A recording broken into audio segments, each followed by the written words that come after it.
সুপ্রিয় দর্শক শ্রোতা ভাই বোন, 40 দিনের বেশি যদি কেউ নাভির নিচের লোম পরিষ্কার না করেন, তাহলে সেক্ষেত্রে তার সালাত কবুল হবে না, তার নামাজ হবে না। এরকম একটি মাসআলা আমাদের সমাজে প্রচলিত আছে। কোরআন এবং হাদিসের আলোকে এটি কতটা সঠিক আমরা সে বিষয়ে জানার চেষ্টা করব। প্রথম কথা হলো, হাত পায়ের নখ ছোট করা, গোপ ছাঁটা ছোট করা, বগল এবং নাভির নিচের পশম পরিষ্কার করা, এটাকে চেঁচে ফেলা, এটি সকল নবী রাসূলগণের প্রতি আল্লাহ রাব্বুল আলামিনের পক্ষ থেকে আরোপিত কমন একটি বিধান ছিল।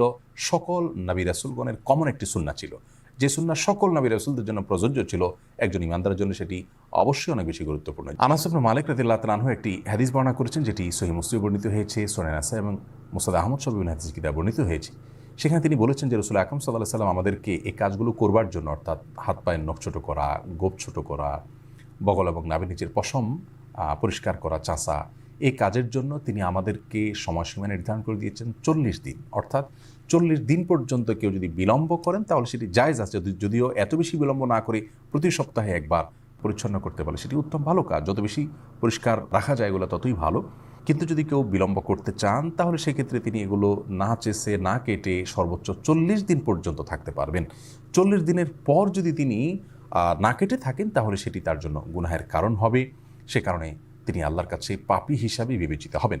কিন্তু এর কারণে তার সালাত হবে না, তার নামাজ কবুল হবে না, এরকম কোনো কথা হাদিসের কোথাও বলা হয়নি। সালাত বা নামাজ বিশুদ্ধ হওয়ার সম্পর্ক হলো সালাতের যে শর্ত আছে সেই শর্তগুলো তিনি সঠিকভাবে আদায় করেছেন কিনা এর উপর নির্ভর করে।